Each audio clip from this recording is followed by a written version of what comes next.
Hello and welcome again to Oscar Mike Radio. My name is Travis, Marine Corps veteran and your host. Oscar Mike Radio is co-produced with Sinister One Productions. What's your podcast doing? I want to thank my sponsors, Joyce Asek of Asek Real Estate, Danielle Rocca with Echo 6 Creations, and my supporters, Case on Shaving Company, Fight Camp, and Exceptional Parent Magazine. One of the things that I discover and have discovered during Oscar Mike Radio is just how much I don't know about the veteran experience, about things like PTSD and MST and other things like that. And I welcome every opportunity to learn and share with you. And my next guest embodies that. I want to introduce Dr. Carla Stumpf-Patton with TAPS. And it's just a very special show for me because I'm getting to learn from someone who lives this every day. Doctor, welcome to Oscar Mike Radio. Thank you, Travis. It's a pleasure to be here, and thank you for allowing me to be a guest and talk about this important topic. We're going to get into the whole breadth, or try to get to the whole breadth of what this program encompasses. But for those out there, this is a very personal mission for you. Can you give us a little background about who you are and how you got into doing this kind of advocacy, Doctor? Sure. Well, I serve as the vice president of our suicide prevention, intervention, and postvention programs. By trade, I am a licensed psychotherapist, and my subject matter expertise is in the areas of bereavement, trauma, and suicide, particularly within the military. Uh, all of that really comes after the fact of being personally impacted by suicide when I lost my first husband, my first spouse. He was an active duty Marine, post-Gulf War era, where he had served with the ground troops. He was a drill instructor in the Marine Corps, and he died by suicide at the age of 24, 31 years ago. And so I was impacted very personally and profoundly at a very young age. And we were expecting our first child at the Wow. time when he died. I gave birth several days after his suicide, and that changed me profoundly. But that also was during a time when there were no resources. It was very isolating. There was no platform for those who've been impacted by suicide to really share their experience as well as help towards prevention efforts. So that really became, my quest, so to speak, that drove me professionally into this field, and why what I do at TAPS is obviously very personal, but it comes from such a place of commitment and passion and dedication. And the work that we do ultimately is still saving lives. So it's something that also is very hopeful in the work that we do, trying to help those in our military community who've been impacted by suicide. This resonates with me because many of the reasons I started Oscar Mike Radio was around veteran suicide. I did not experience it like you do. My first real exposure to suicide and its consequences was in the Marine Corps League when we would go and do burial rituals for veterans who had committed suicide. And it left me very conflicted because I didn't understand, why this was happening at this level and this rate. And I didn't know what to do, Carla. And I started this journey of trying to learn how to advocate effectively for it. My first question is, when this happens, there really doesn't seem to be support for when this void happens to people. And that's the first thing I notice is this event has happened. There's severe loss and a lot of feelings around that. When a lot of people ask me, well, what's next? What do I do next? And that's where I stumble is, am I common in your travels and journey, or is this something that TAPS can help me answer? Well, TAPS absolutely can help answer that. We've been around for 31 years, and we are really one of, if not the leading nonprofit and organization, particularly around suicide postvention after suicide deaths in the military.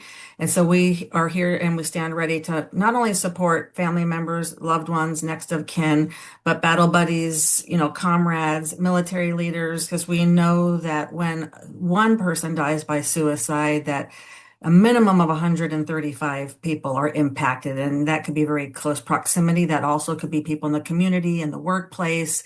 It could have been their healthcare providers. And one of the hallmark reactions are the questions around this, why this happened, what could we have done differently?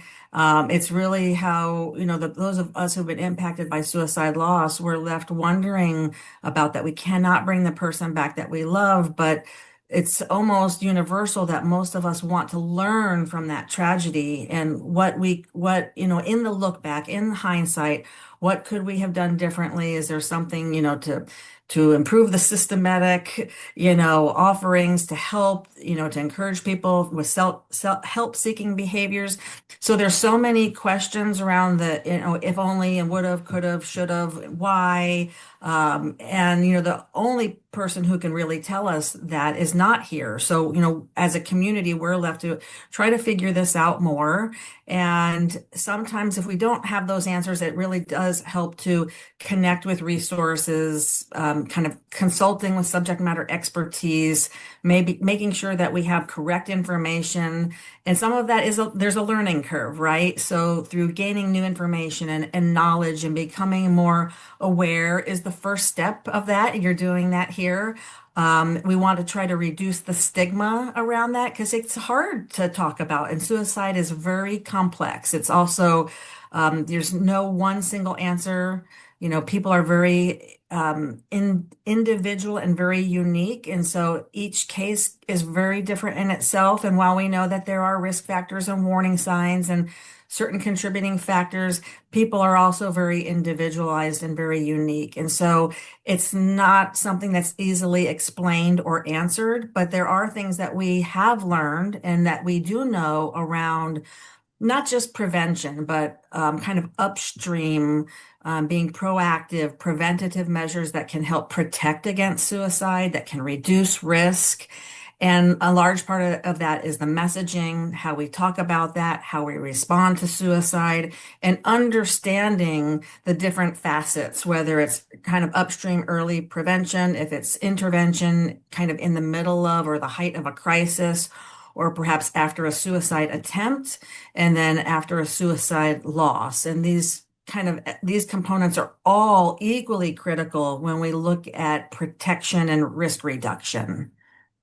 Before we get into all that, you touched on the word stigma, but in my anecdotal personal experience, Carla, one of the parents felt like they were, one, a complete failure as a parent, and then two, this pervasive sense of shame they carried with them because of what had happened. And at the time, and even now, it's still hard for me to understand how to meet them where they are to help them through this.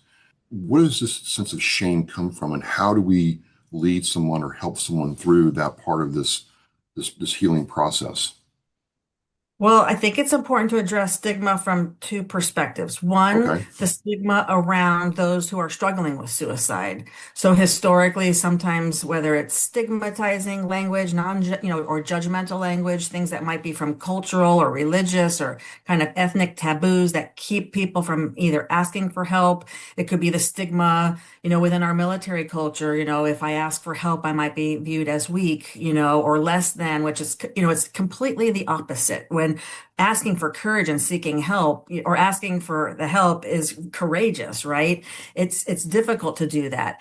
And then there's also the stigma for those who have been impacted, and family members, loved ones, friends. And sometimes that stigma is self-imposed, what we kind of put on ourselves. And sometimes it's from the society around us, who unknowingly might think, well, you were their wife, you were with them every day. Why didn't you see it? Or why didn't you know more? And again, kind of like the why, and sometimes finger pointing, blaming, shaming, whether it's at ourselves, whether it's, at the systemic issues, if it's at another person, organizations, because we all are wondering, why didn't somebody notice? Why didn't somebody do something, to help or to intervene? And many times, for those of us who've been impacted personally, we do that ourselves too. Why didn't I notice? Why didn't I um, see the signs and do something more, do something different. And even in cases when those of us may have done all of that and we tried at, with our best efforts, it's still very hard to grasp and understand, the concept of suicide. So stigma in itself is also a very large topic. And so I think it's something we want to be delicate about, particularly for those who are coping with a loss, that we're not implying and shaming in any way. It's quite the opposite, that we want to be sensitive, we want to be compassionate, we want to be caring, we want to understand. And so I would say if you're supporting someone else, this is something you're not going to have the answers to. You Okay. can't fix this, you can't explain it away, but by being present and by listening, and you maybe even listening, what are the needs that people are having? Maybe we can get them connected to resources. Do they want to connect with peers, maybe a surviving parent to connect with other parents, or a spouse with another spouse, or adult children or adult siblings, with their peer group. And sometimes with that, there can be a lot of understanding to see that you're not the only one. And sometimes it might be connecting to resources to gain that deeper understanding, and maybe to even understand more about the complexity of suicide and some of the contributing factors that, because oftentimes people want to have a deeper understanding. What was either my loved one or the person who died, what was it, to the extent that they were experiencing that it got so bad that this was the only solution in that moment, that they saw as being able to solve the problem at hand. So as and correct me if I'm wrong here, I hear that there's going backwards to forwards. There's the postvention, the intervention, and the prevention aspect. Is there another phase we need to be mindful of when talking about suicide? I think that really, when I explain it and I try to break it down, because it is very enormous and complex, I look at kind of those three particular components, if you will. Of course, from a postvention perspective, that usually refers to either after a suicide attempt or suicide death. After a suicide attempt, which, there's interventions that happen then as well. It's still a very high risk time. So we want to make sure that we're still offering really good, competent kind of post intervention care. But really, when you think about the facets of kind of what you said, kind of postvention, which is after either an attempt or after a death, intervention is usually in the middle of or during either, an emotional crisis, extremely stressful times, or suicidal crisis. And then prevention really being more kind of upstream, if you will, more proactive, preventative around education and awareness and the things that we want to do before, ideally, a crisis emerges, which we're looking at increasing protection factors and risk reduction and increasing safety. But I think the important thing to think about or to understand is how they are all very closely interrelated.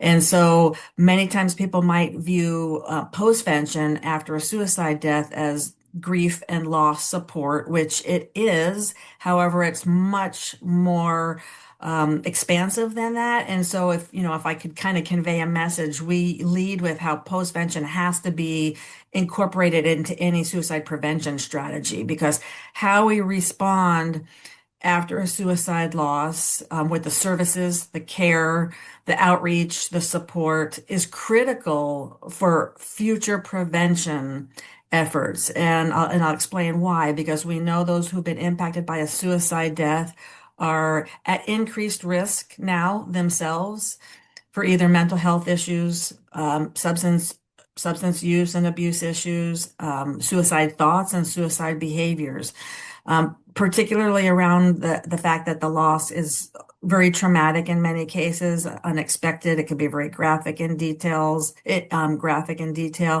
And these are the things that increase someone's risk. So when we can provide immediate care when they've been impacted, we drastically can reduce that risk. So when you think about our military community, whether it's active duty, whether it's in the veteran community and our military family members, when they've been impacted by a suicide loss, we know that they can be at increased risk. So how we respond, ideally with very quick, competent care, we're always looking at creating safety and reducing risk. So you can see how it ties right back into being preventative for future efforts that will help save lives.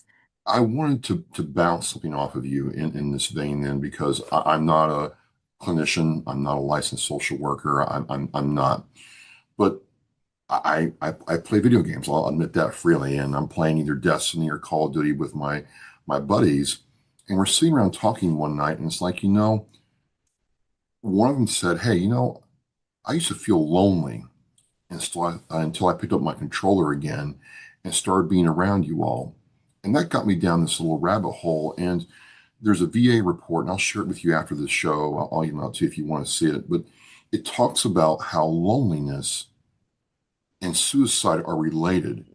And Mhm. just unscientifically, it's like, maybe that individual I was playing with found that by coming in the lobby and, busting each other's chops and talking with each other, he didn't feel lonely. And I don't know if it's talked about enough, but I'm just asking you, uneducated literally in this regard, does loneliness have is a component of suicidal ideation, doctor? Absolutely. Okay. That can be what we might call like a contributing factor. It Okay. can be, a risk factor.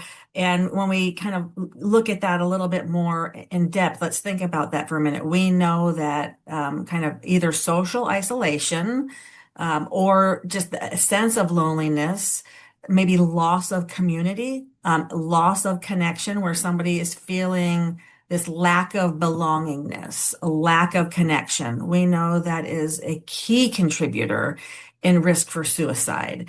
And so instinctually, what you just said, you're spot on. When we can foster a sense of connection, of belonging, a sense of community. And if you think about in our military, community, while people are active duty, they have a much stronger Yeah. sense of that in many cases. But why the separation out from that can be one of the most difficult transitions. And, the sense of community changes. You might not have the same amount or frequency or intensity of connection and sense of community. So there is no interaction or person that is too small to play a part in this. So whether it's connecting over a video game, if it's a hobby, if it's something in the community, when you can foster a sense of connection and help to reduce that sense of isolation where somebody feels now a human connection.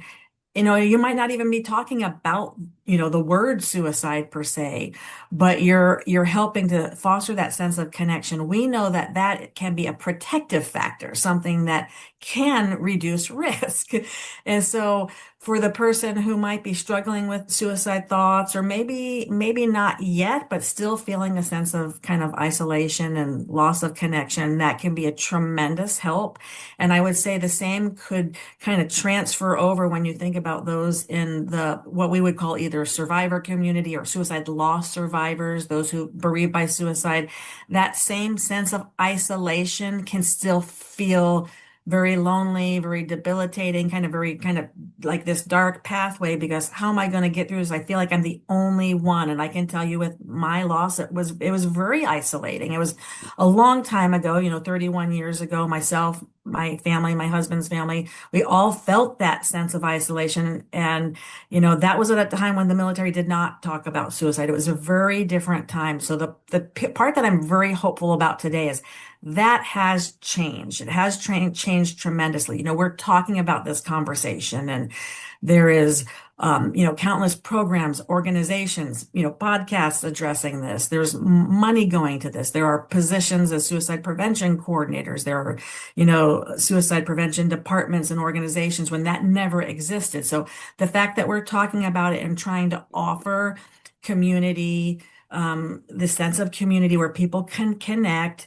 is tremendous. And then the same for those who've been impacted by a loss, where they too know they're not alone.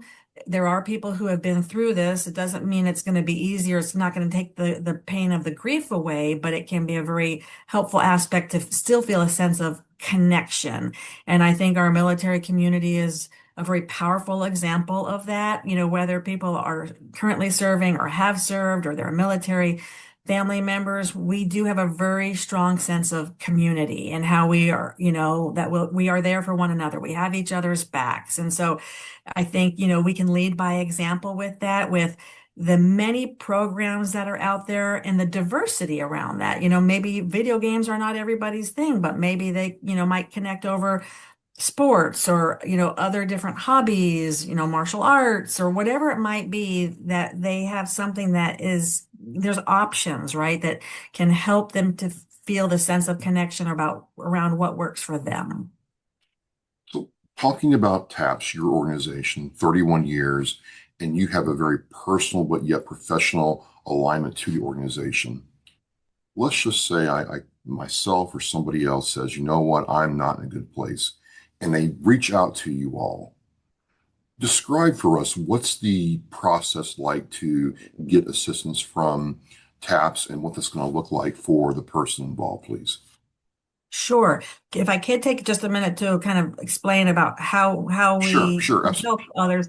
We are primarily a grief support, a peer-based grief support organization. So our primary mission is really helping all of those who have been impacted by the loss of either someone who is serving or who has served. So we support all relationships, beyond next of kin, we support, family members, grandparents, aunts, uncles, cousins, battle buddies, leaders within units who've been impacted by loss, anybody who has been impacted and needing support around that, including people that we often don't think about, maybe like fiancés and other intimate partners who they would not qualify for services or eligibility under some programs. So we're in that regard very inclusive.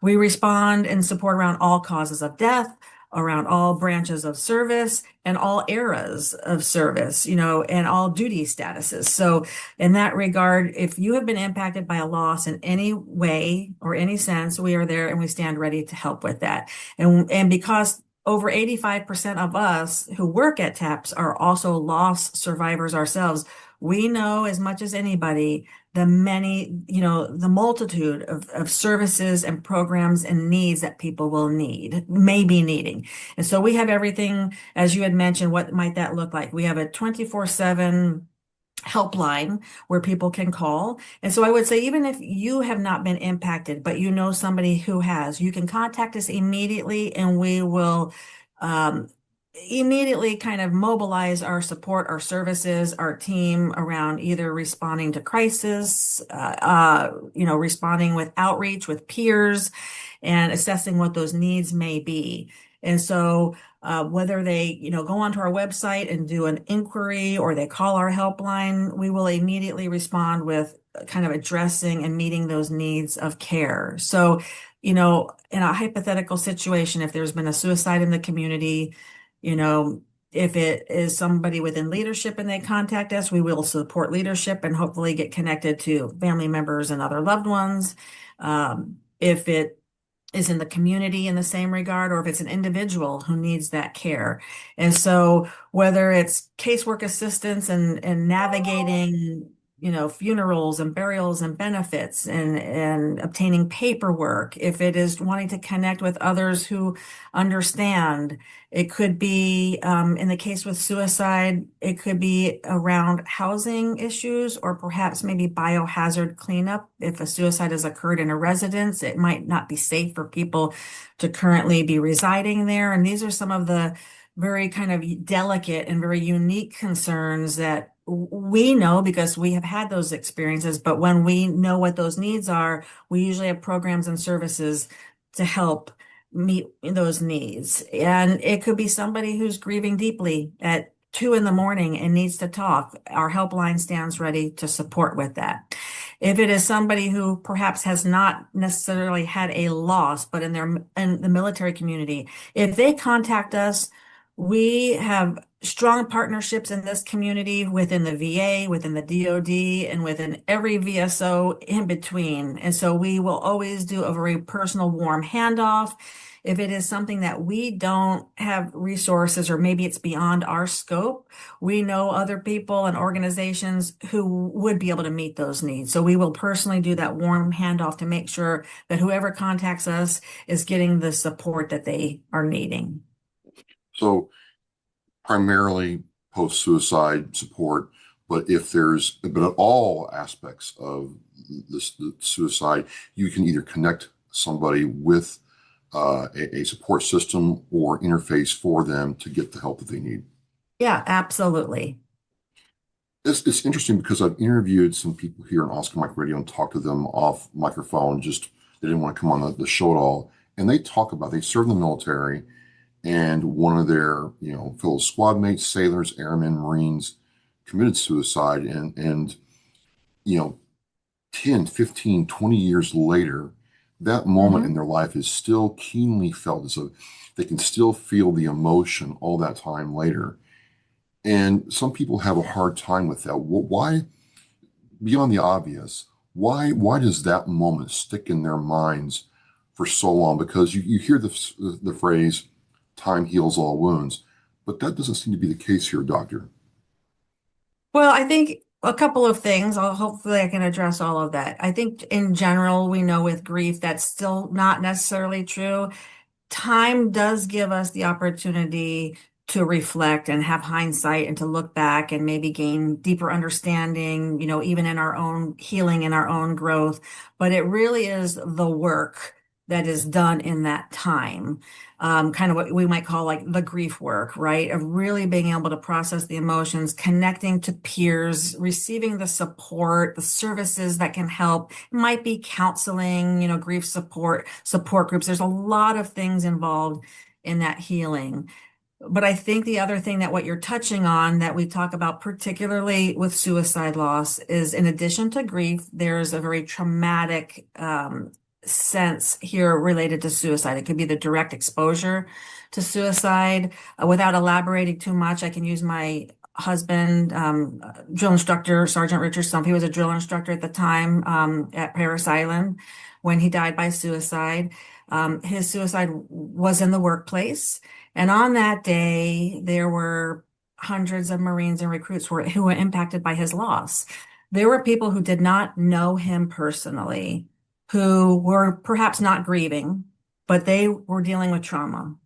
There were people who knew him who maybe weren't there that day and maybe had served with him, maybe not dealing with trauma, but grieving his loss. And then there were people both who were dealing with trauma and grief, myself, Marines, recruits, people who knew him, who were there, who were present. These are the things that can make suicide very complex, particularly when you add the element of trauma. So when you have people who, even in hindsight, if it's been 10, 20, 30 years and there's, maybe some sticking points, of course it's life-changing. You're never going to forget, not only we want to, this person, their life, their memory, but we also don't want them to be defined only by the moments of how they died, because there's so much more to, a person, their life, in this case, their service.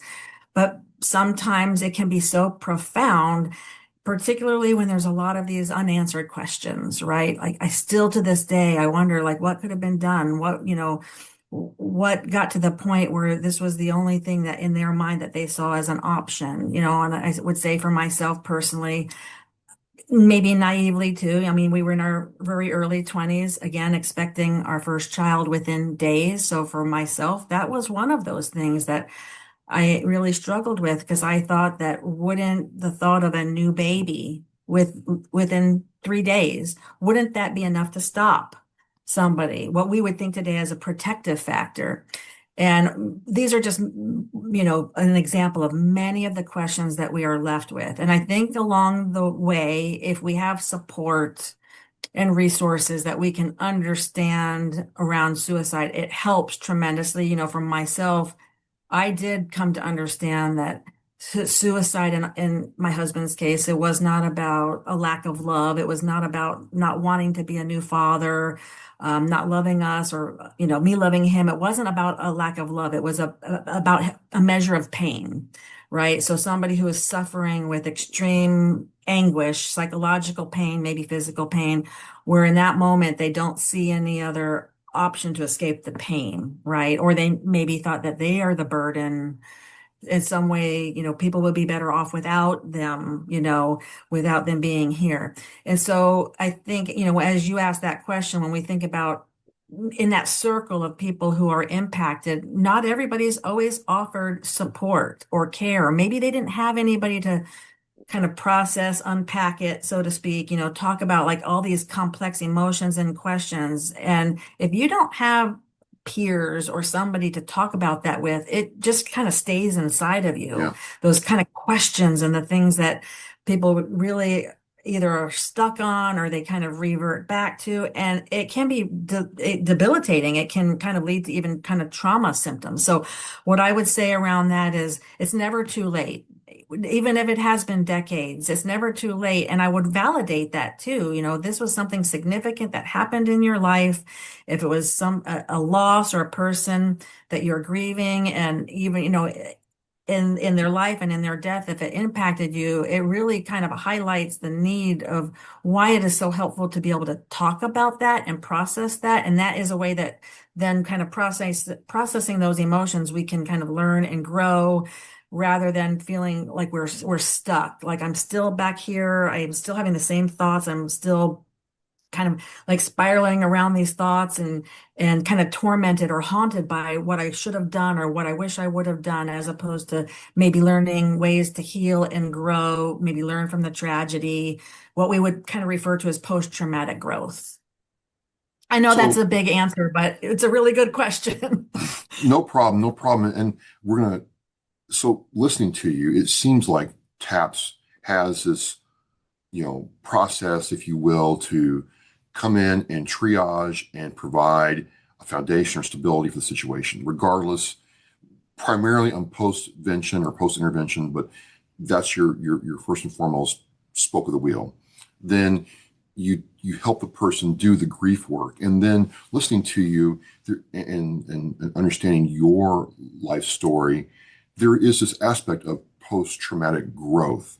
And I want to find out more about that because it's like you get the help you need, and what happens next? Mhm. And you've taken this very real pain that you have to feel and made something out of it. So how does the post-traumatic growth aspect of what you all do works, Doctor? Great. That's a great question too. Thank you for acknowledging that and asking that. And I would say, I think it's also helpful to think of how in kind of the same concepts could apply to in our military community too, right? Maybe they had a traumatizing experience and they're needing help for that too. So, you can kind of expand it in a greater picture. But ideally, if we can meet people where they're at with that, with the safety, with stabilizing those immediate needs, the things that are very unique concerns, maybe either urgent or emergent needs that we are assessing and kind of getting them support for, so that they feel there's trust, they're safe, that they're getting the care that they need, they're not alone. We're fostering that sense of connection. That in time, and I'm doing this in a very idealistic kind of fast forward speeding up, but we know that grief and trauma is not that way. But for the sake of this, I'm kind of just giving you an Yeah, ideal scenario, right? right. That when that Healing's not happens, linear, is what you're saying. absolutely, it's not Okay. linear. It's very fluid. Maybe it could be like 3 steps forward, 10 steps back. That is the process of like the therapeutic process. That's the healing process. It's not cookie cutter, it's not one size fits all, and it's not easy and it's not quick, as you had mentioned earlier. It takes a lot of work and effort, but that is when you will kind of see the fruits of your labor, so to speak, that by doing that work is really how we can get to that aspect of healing and growth. And so in terms of what we do at TAPS and our postvention model, that ideally the quicker that we can connect with people, the soonest we can do that, days, hopefully hours, days, weeks, maybe months, or if they come to us after the fact, we can kind of meet them where they're at. But we want to meet those needs. We want to then give them opportunities, the venue, the platform, whatever it might be, to process their grief, their emotions, their trauma. So they might be getting connected to professional care with counseling. Maybe they're needing some treatment around trauma. Maybe they're connecting to support groups in local community, peer support connection. So whether that's, veteran with another veteran, a bereaved family member, like a spouse with a spouse, that we have found that that peer connection combined with professional care, whether it's, counseling or treatment, those are the things that have very hopeful outcomes because we're fostering connection. We're fostering that sense of belonging and connecting to services. And when that happens, we usually will see, another shift in people where they'll say, you know what, now that I look back and I see how, where I was at the time, I didn't know if I was going to, I didn't know how I'd make it through a week, let alone a month or a year. But, I went to a survivor seminar where I met other, our TAP suicide survivor seminar. I came to that event and I met people like me, or I went to a retreat, or I finally found a counselor who understood suicide loss, or, maybe they went to a program that we've worked with partners to receive help for their trauma symptoms. And they're starting to notice some glimmers or aspects of healing within themselves, right? And so there's another shift that can start happening when they start thinking about a more hopeful future ahead. They're, thinking about who am I now? What have I learned from this tragedy? Maybe they want to give back. There's a meaning making aspect here, a deeper sense of purpose, particularly when connecting to a community where they're not feeling so isolated. And that's when we oftentimes will have bereaved survivors who will say, you know what, you helped me so much in the beginning, or the services or whatever that might be, that I want to give back now too. And so many times people then will become, a peer mentor themselves. And we have programs and trainings to help with all of that as well. As we see many times in our military community, how peer connection is incredible. And many of those people then end up coming back and they work at TAP. So when you think like post-traumatic growth can look very different for everybody, but usually around finding a deeper sense of purpose, around there's a shift as well from not just the moments of the death of their person who died or their loved one, but also the sense of hope for the future ahead, and that receiving the care was very helpful, but now maybe giving back, or maybe going back to school or a new career, or if nothing else, kind of embracing, that I'm worth it. I'm worth the effort that I put into it. And in spite of this tragic loss, there is hope ahead for myself. We also see a tremendous amount of advocacy at this Oh point where yeah. people want to, kind of speak up. They want to share their stories. We know that stories can be very healing and informative. They might help towards legislation and policy change. They might share their experiences that can help for prevention efforts, within different service branches, kind of looking back what might be improved, or changed to help with future prevention. So it can look very different, but we want people to know it's possible. It doesn't just happen automatically on its own. It does take the time and the work, but it also takes support. We can't do it alone, right? We need community to help us. Well, thinking of that, I served in the Marine Corps in the late 90s, and you were absolutely right. There was none of this when I served. If a situation like this happened, you saw the chaplain and hope for the best. And, Right. and TAPS has been here for 31 years. At this time of this organization and your career, what is next for TAPS? Where are you all going with the services and advocacy you provide? Because I don't like assumptions, but I have to think that we're still learning about how the human mind processes grief and emotions and things like this to even improve what we're doing.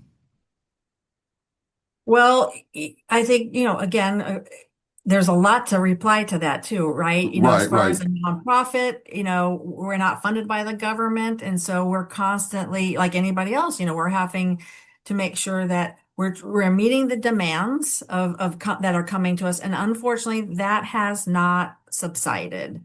So constantly being able to meet the demands, meaning that we're able to provide the care and level of service to those coming to TAPS, which is, on any given day, we could have 25 to 27 new surviving family members. About a third, about 9 or 10 of those could be suicide loss.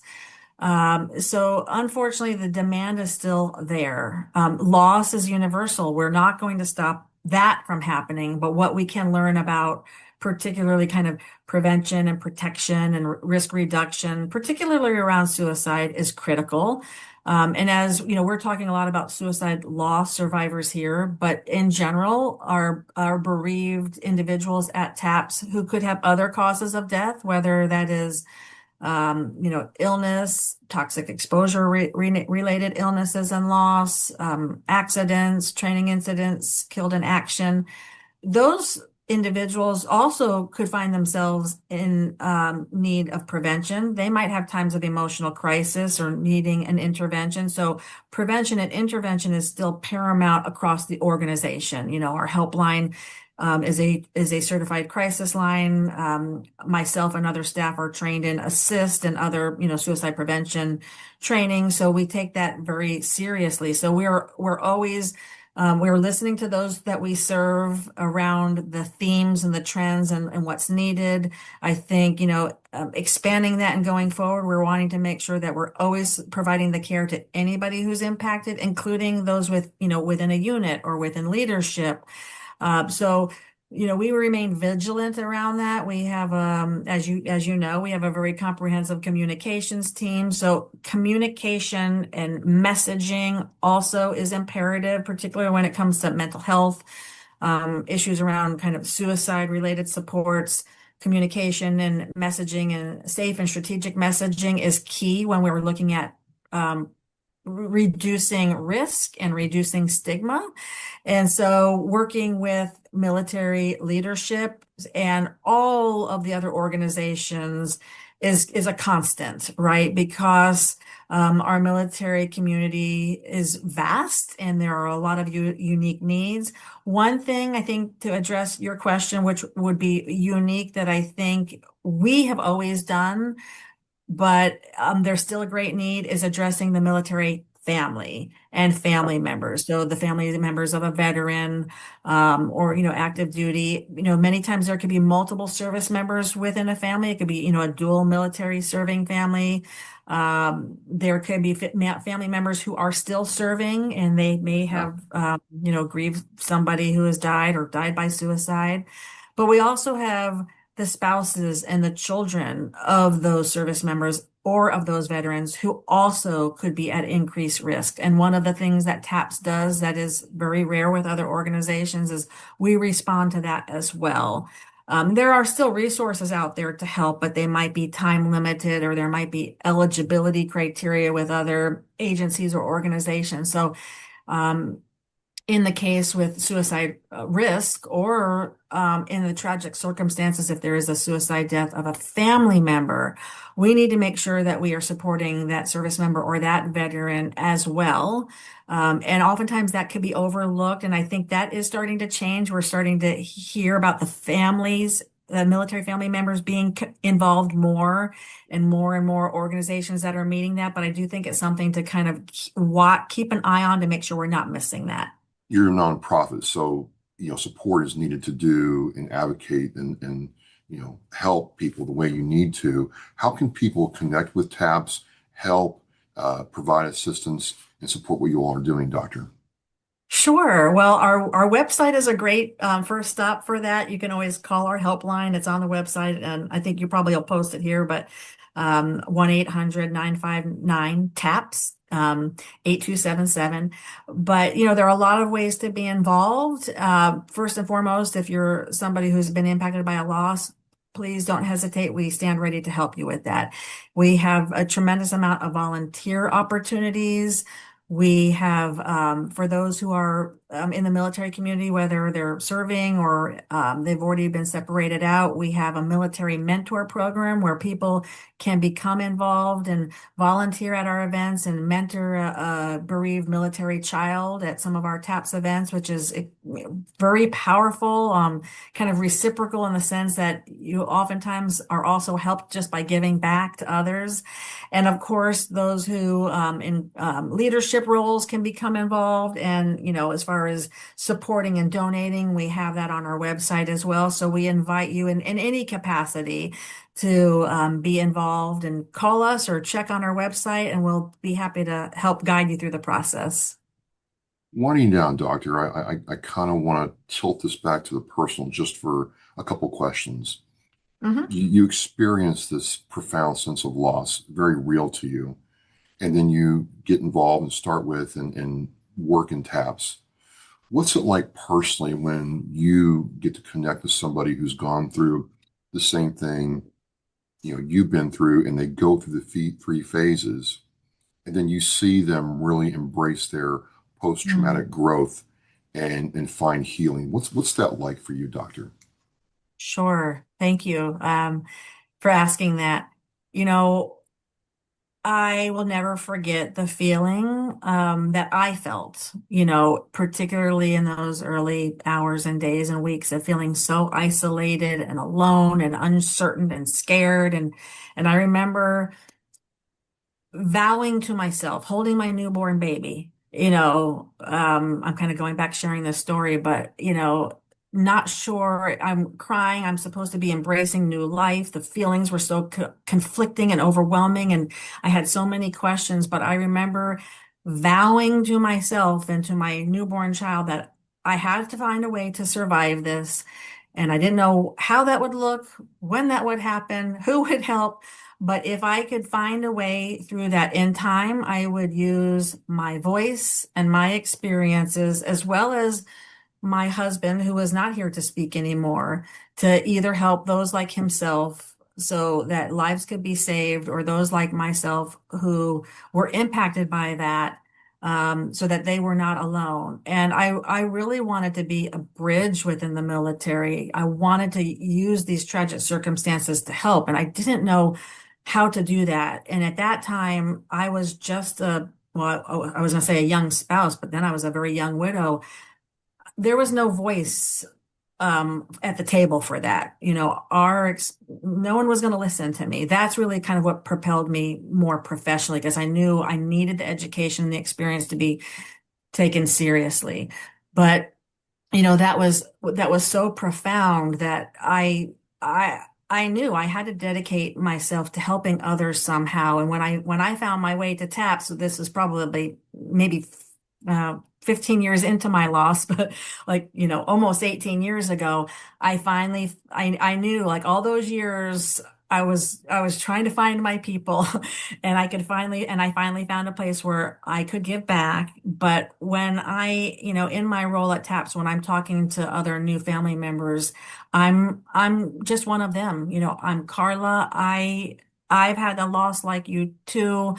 I don't know what you've been through, but I think I can relate in ways that, other people can't. And when I can lead with that, usually most cases I can hear a sense of relief, because, we help with people around the country and sometimes around the world, because, so we have to do a lot of that remotely, sometimes it's in person too when we get to finally meet. But there's a sense of relief. So leading with the peer connection is very powerful, because I can say, I've been there too, but you are not alone. You're And not not only alone. that, but I promise you that we will walk by your side and you are going to survive this. I think that same message can resonate with service members and veterans too when they connect to a peer.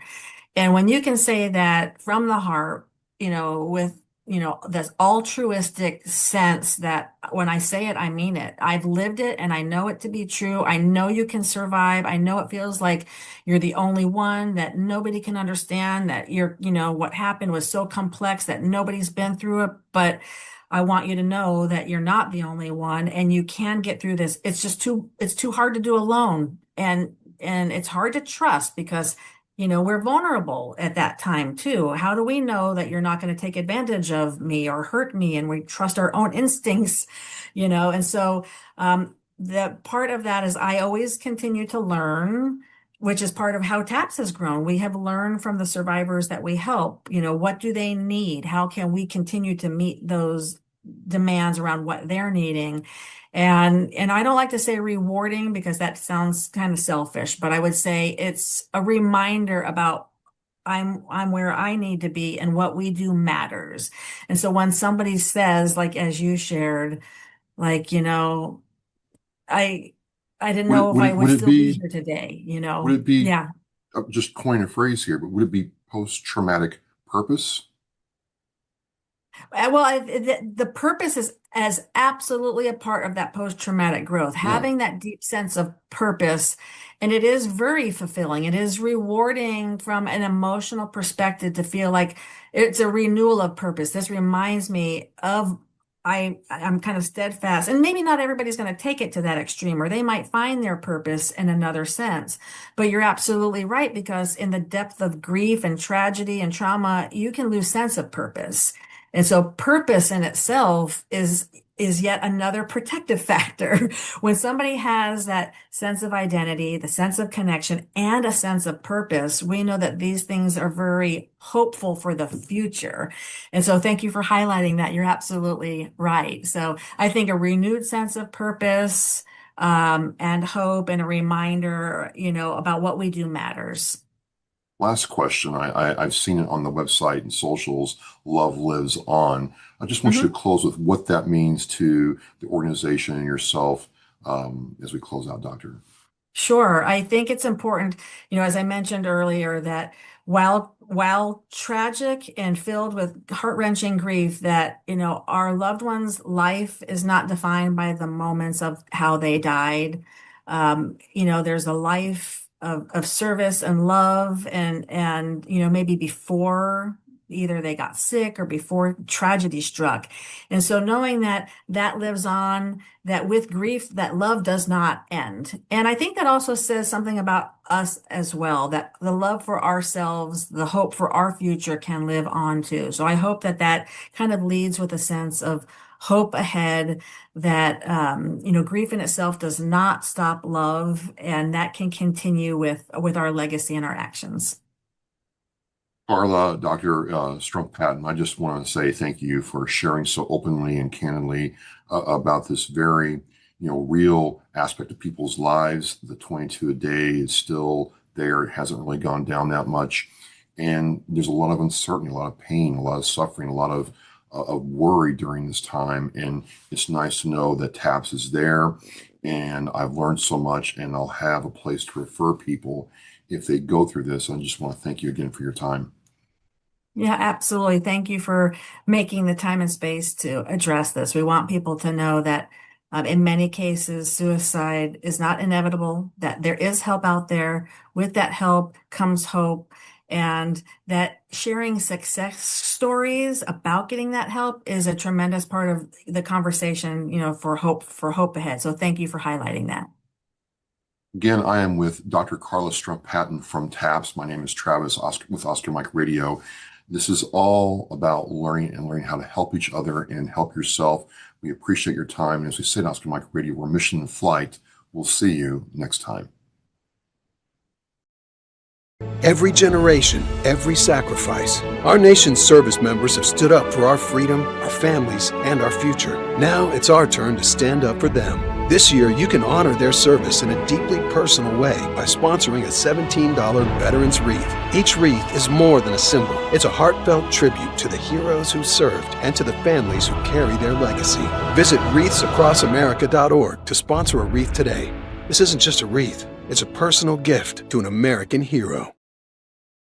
Thank you for listening and watching Oscar Mike Radio, where our active duty service members and veterans are in action and the mission is in flight.